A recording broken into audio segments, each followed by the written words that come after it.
I come from the country of Tanzania, the capital city of Dar es Salaam.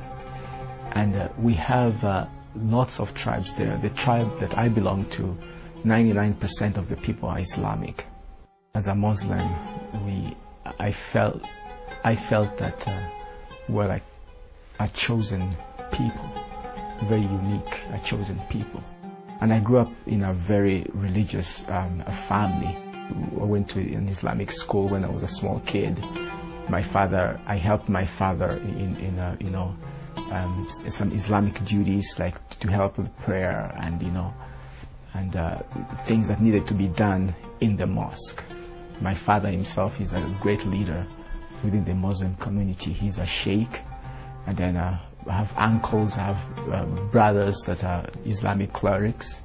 So I kind of grew up in that environment, and my understanding of Islam was that Islam was everything to us, to me. So I had that passion, I had that hunger for the truth as a Muslim. And as I was searching for truth, I came across Christians. The Christians in my country, they have a special program to reach out to the Islamic community. And one of the strategies they use is to befriend the Muslims. And they get to know them on a personal level. And then they befriend them, and at some point, they share the gospel of Jesus Christ. So this Christian friend wanted to know something about my religion. And he actually came to the mosque with me on a Friday afternoon. And I invited him to the mosque, and we said the prayer together. Even though I wasn't sure why he was interested, but he came to our mosque and he listened to my father, give a speech that particular evening. And then after that, nothing happened. Our friendship continued for a long time. And after a couple months, he invited me to church. He said, "Would you like to come and join us?" And based on our friendship and my curiosity about other religions and my passion to know the truth, I accepted. I said, "Sure, I will come." But deep inside my heart, I knew that I was just doing that because I wanted to know what's going on, but I wasn't going to change my religion. So we went to church, and it was a different experience for me because I've never been to church before. The message of the preacher that day was about God's covenant. And he said that, the God of the Bible is a God of covenants. He makes covenant with his people. You read throughout the Old Testament, the New Testament, he has made all kinds of covenants. And then this is interesting because he gave this example, and he said, for instance, you go to your neighbor's your neighbor's house, and you decide to work for him. You sweep his house, you mop his floor, or you do anything good. Your neighbor will be very happy if you do something like that. But at the end of the day, if you ask him to pay you money for what you have done, he or she has the right to say no or yes based on the covenant. If there was no covenant that was made, they can say no. So in other words, your works are in vain. So he kind of related that to how important covenants are with God. And without that covenant, it doesn't matter what you do in life. You'll be the best person, help the poor, but at the end of the day, God is going to reject you.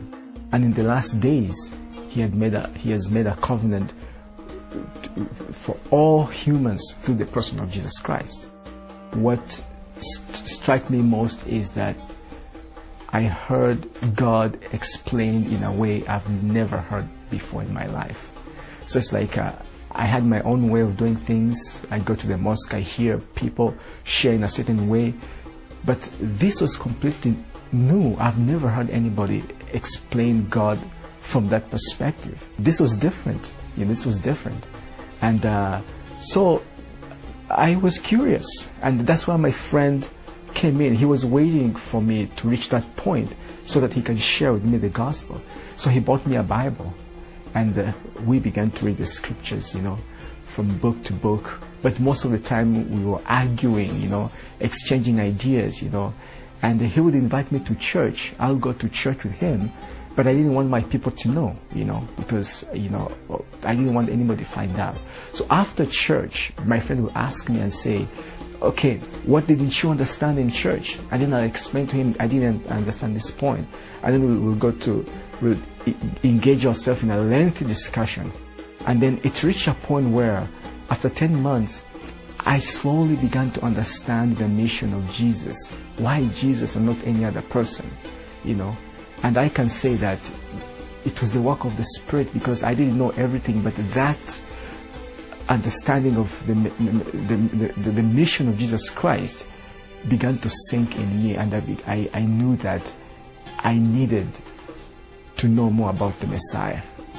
What helped me is that hunger for God was so strong in me as a Muslim in general, because I wanted to be a Muslim cleric. That was my goal.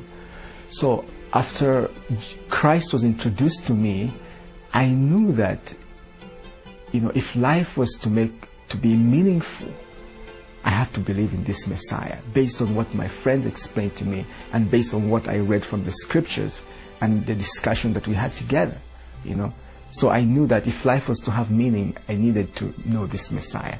And it just happened that it reached a point where I could not resist God anymore. I knew that it's Jesus that I needed.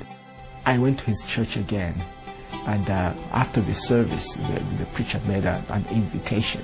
I raised up my hand, and they prayed for me, and I gave my life to Jesus Christ. That decision changed my life in a sense that I used to make such a big deal out of religion. I did not understand the difference between God as God the Creator and religion as a group of people trying to find God. And, before I was taught that, God is so big and He's out there. And, I pray, I do all kinds of good things, but at the end of the day, we'll see what happens, because that assurance is not there. When I became a Christian, I felt connected with my Creator. I can pray to Him, I can talk to Him, the connection is there. When I speak to Muslims, I will try to help them understand the difference between God and religion. There is a difference, because I think that's where the confusion comes. Most of the times we talk about our religions, and we have all kinds of discussions that lead to nowhere. But I want them to see that there is a God who created the universe, created everything, and is interested in each one of us. And it does not matter what religious background you come from, what social status you come from, or whether you are rich or poor.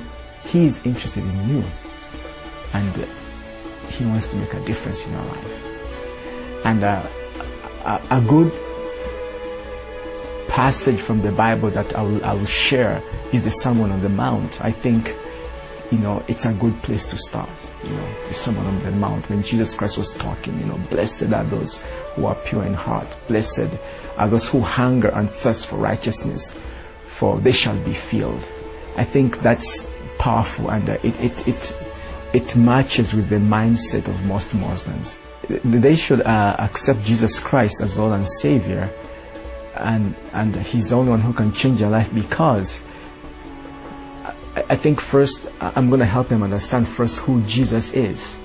If you just see Jesus Christ as a carpenter's son and just some guy, who lives in a neighborhood, then they shouldn't. Yeah. But if you see Jesus more than a prophet, I think that's a good starting point. And that's what made a difference in me, because I looked at Jesus Christ just as a person. So He didn't make any difference to me, But if we understand who Jesus is, then it shouldn't be a difficult thing to accept Him as Lord and Savior. Because once we understand who He is, then we are all going to need Him. I know that I am not a unique situation. What God did to me, He can do it to anybody. And my prayer is that they'll also see the truth, they'll see the light.